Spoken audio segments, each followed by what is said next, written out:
Your son is a failure.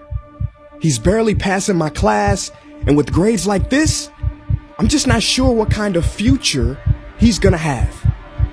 What do you have to say for yourself? You're supposed to graduate this year. Listen to Mr. Johnson. What kind of future do you think you're going to have? With all due respect, don't call me a failure.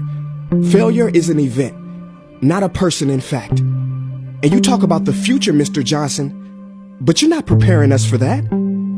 Excuse me? Just listen to what I'm saying. This should be good. Would you agree that in the future, most careers will become automated? Yeah, so? So the people who succeed will have to be curious, innovative, with resilience to adapt to new changes. What's your point? My point is, the focus in this school is not on that. It is on regurgitating information and test taking, and that's just real. But in today's world, creativity is the most important leadership skill. Oh, that's how you feel. You don't have to believe me, but maybe you will believe the 1,500 executives who recently said creativity is the most important leadership skill. See, pretty soon, no one will be hired because of what they know. Because who cares what you know or if you've memorized a fact? We've got Google and Siri for that. In the future, people will be hired because of what they can do with their knowledge. Can they creatively solve real-world problems, not just follow instructions or directions and bubble in multiple choice questions? So, Mom, that's why I'm stressed, because these robotic tasks we learn in school should stop.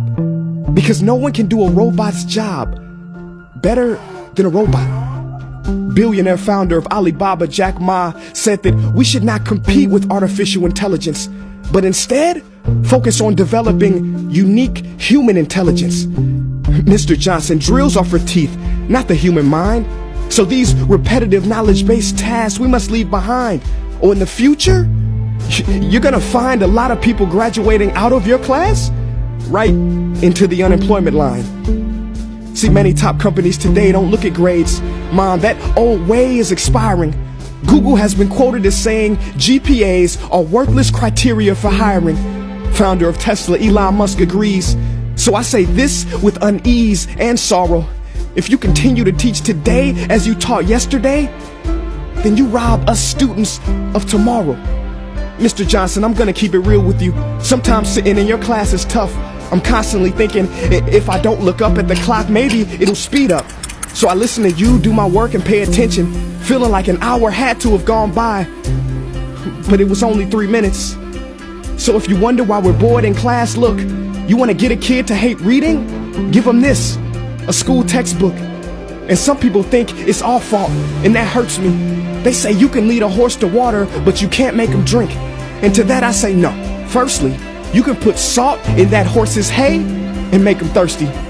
And if you bring joy in your classroom, you can make any bad student nerdy as he or she discovers the beauty of truly learning. Mr. Johnson, I mean no disrespect. You have the most important job on this planet. You build, create, and save lives.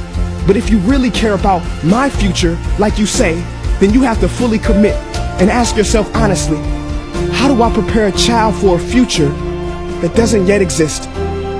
Here's a hint. The answer is not found in this. It's using this and this. See, in the future, we will need more passion and compassion. People with inspired hearts and wisdom to uplift this planet. And Mom, I love you, but can I be real?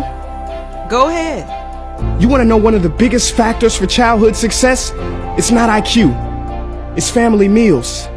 And we haven't had one of those in a while. See, I know sometimes you don't feel proud, because I may not be a straight A student, but I'm not stupid. These tests may be 70% of my grade, but they're 0% of my future. But don't worry, I'll pass this class and get through this. But I need you to give me the space I need to be me and live true. Because the best feeling in the world is that your own parents get you. There's a passage in a book called The Prophet by Khalil Gibran. And if you don't mind, I'd love to share it with you. Go ahead. See, he says, your children are not your children. They are the sons and daughters of life longing for itself. They come through you, but not from you. And though they are with you, they do not belong to you. You may give them your love, but not your thoughts, for they have their own thoughts. You may house their bodies, but not their souls, for their souls dwell in the house of tomorrow. So, Mom, I'd appreciate it if you give me the love that I need to pursue my dreams. See, if we are to succeed, all three of us need behavior change on all fronts. We talk about the future, but the future is now, and it is created now by all of us. I've never heard you speak like that before. Yeah, I didn't know. But I'm gonna reach out to administration and try to change some things. You have my word.